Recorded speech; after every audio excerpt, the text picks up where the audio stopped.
Good morning students, welcome to your computer class. Students, today we are going to revise our chapter number 4, which is logging on to MS Access 2010. So let's start our class. So first we'll start with the database. Now what is a database?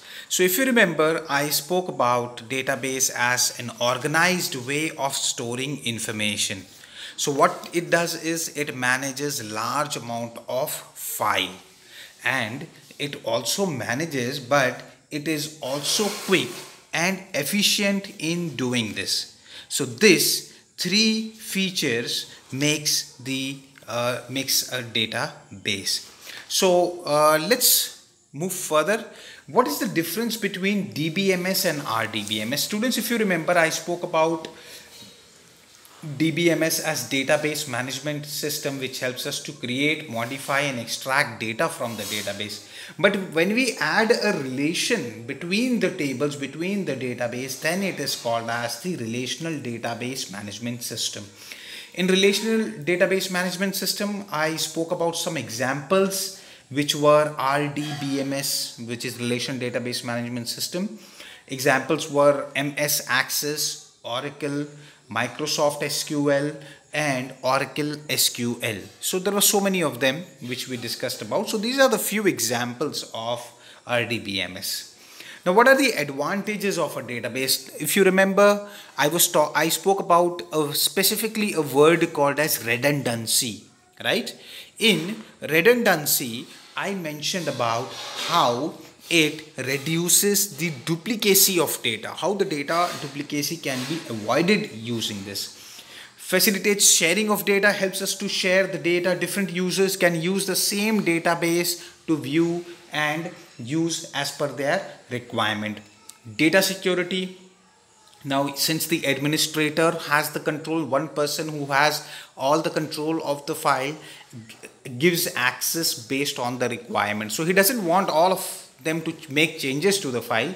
He would rather prefer that all the changes comes to me and I make changes to them. So what he does is he locks those databases and gives access. You can see it, you can view it. If you want to make a copy of it, you can make a copy as for separate and make another database and do whatever editing work you want, but you will not be able to make changes on that. So what it does is it increases the data security. Whatever data is there is 100% accurate, which is being sent in these. Let's take an example. In the morning, if it was sent, and evening the files has to be closed, then the information will remain the same as it was there in the morning until and unless administrator carries out any changes.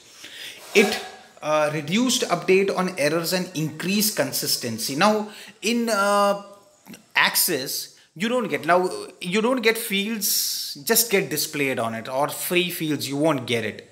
So what it does is every time I'm using one table, or let's say one row and column I have exhausted, then only the second cell will get activated. Otherwise all of them remains disabled. So what it does is it increases the consistency, unlike in Excel where all the thousands of cells are right in front of your eyes, and whichever cell you want you can enter your data. DBMS, RDBMS, especially the Microsoft Access, doesn't allow us to do that. Now, maintaining standards. Different organizations maintain different standards. So I was talking about generally accepted accounting principle, which is GAAP. So I was speaking about Indian standard and American standard. So Indian form of accounting is different as well as American form of accounting is different. So what it happens, you can standardize it. For example, my organization will follow the Indian form of accounting. So all my members, all the members of this organization or this company will follow the Indian accounting system. So whatever rules I set in my Access as an administrator, and when I share the file, all of them will be able to see that same standard format. Next thing is MS Access, which is a very popular RDBMS. It is a part of Microsoft Suite. Now I have a question here. What is Microsoft Suite?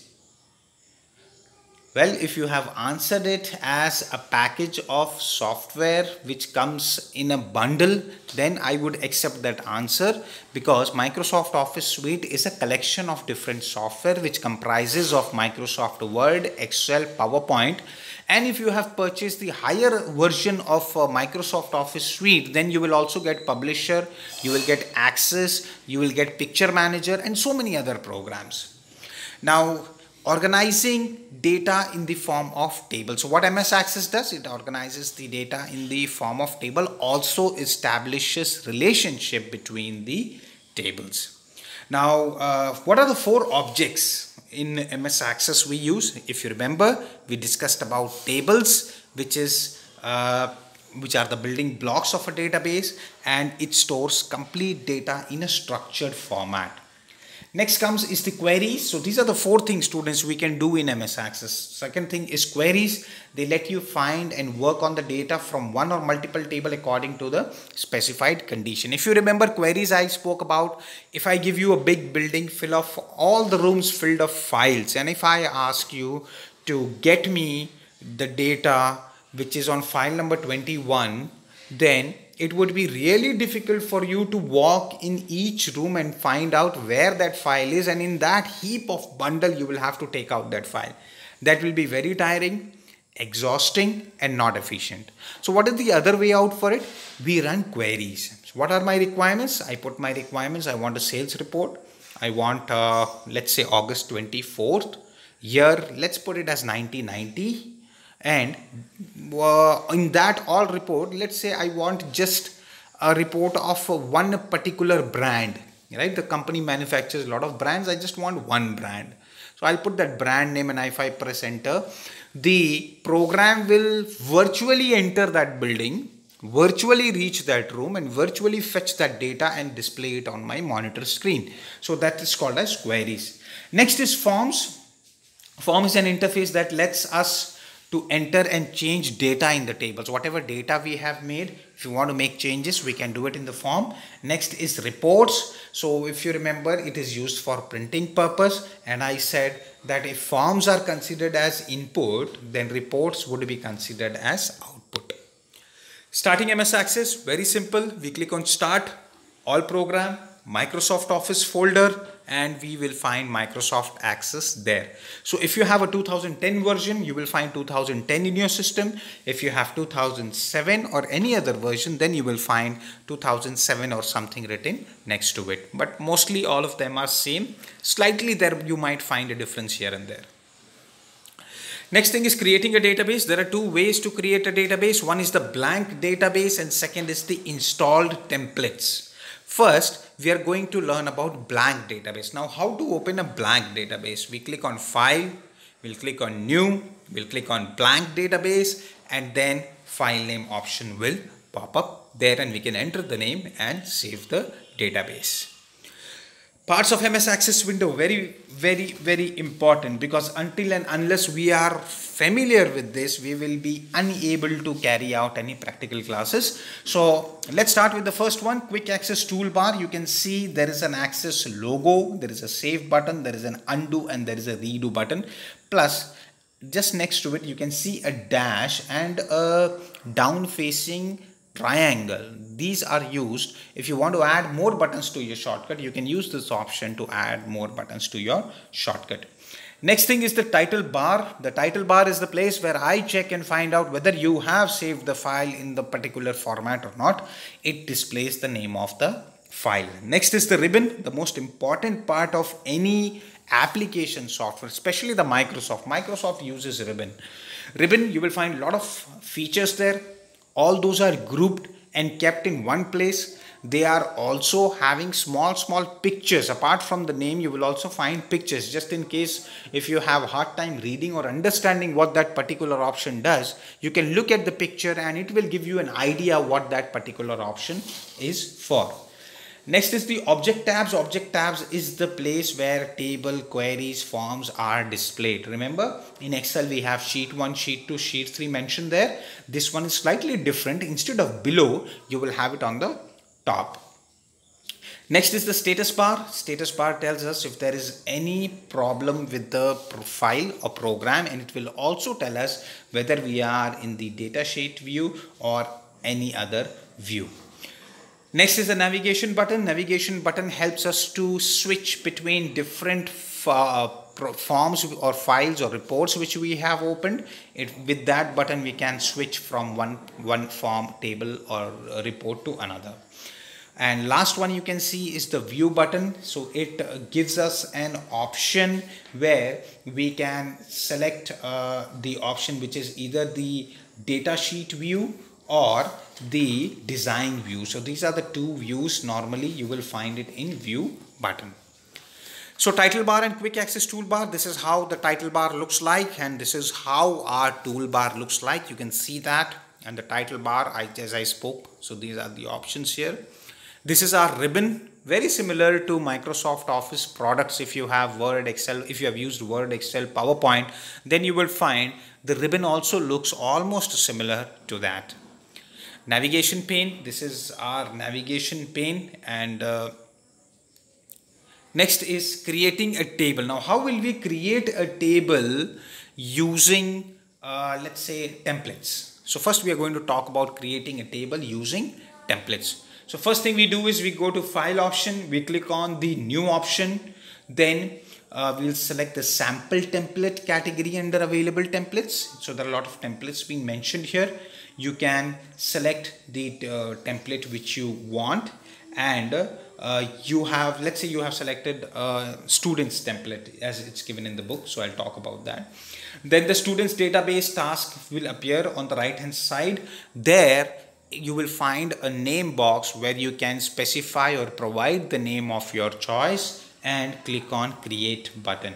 Once you do that, you will see that the option gets created. So it will create it in the form view, and it will have fields relevant to students list. So which is a pre-design. So if we are using a template, so there is something pre-designed, we are going to find it there. So once you click on the datasheet view button on the right side of the status bar, then you will find the form tool in the title bar.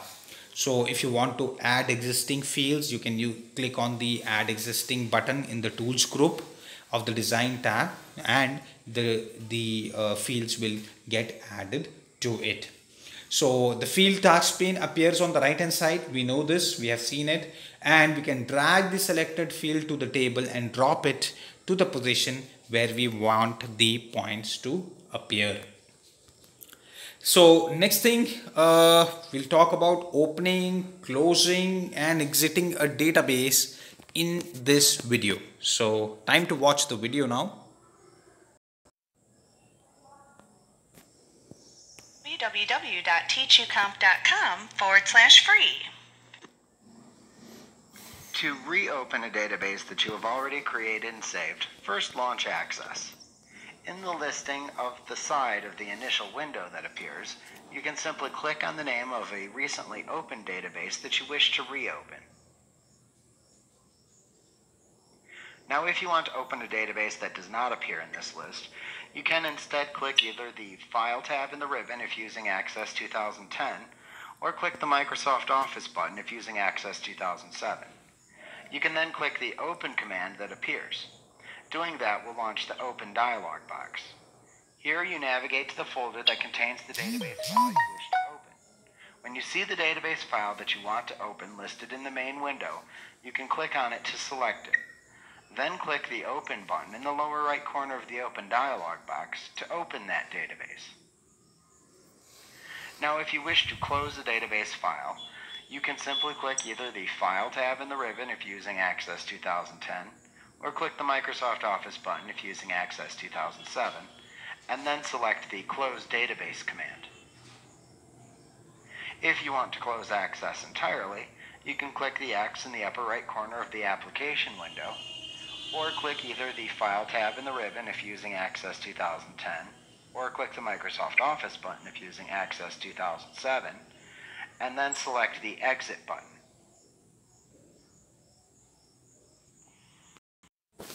So students, I hope this video gave you an idea on how to open, close and exit in Microsoft Access. Now exit, they were not talking about it. So exit is you click on file and click on the exit button. The moment you click on the exit button, you will find the Microsoft Access just closes itself, and you will find that the Microsoft Access exits your screen, your computer screen.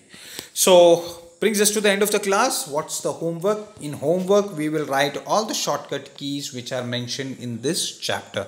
So there are not much of them. So write the key name, like for example, Control plus S. Just giving an example, Control plus S is to save. So you can mention to save the file. So whatever shortcut keys you have, you can mention it in the book, in your notebook, computer notebook. Put the revision as the heading, put today's date, and you can add the details there.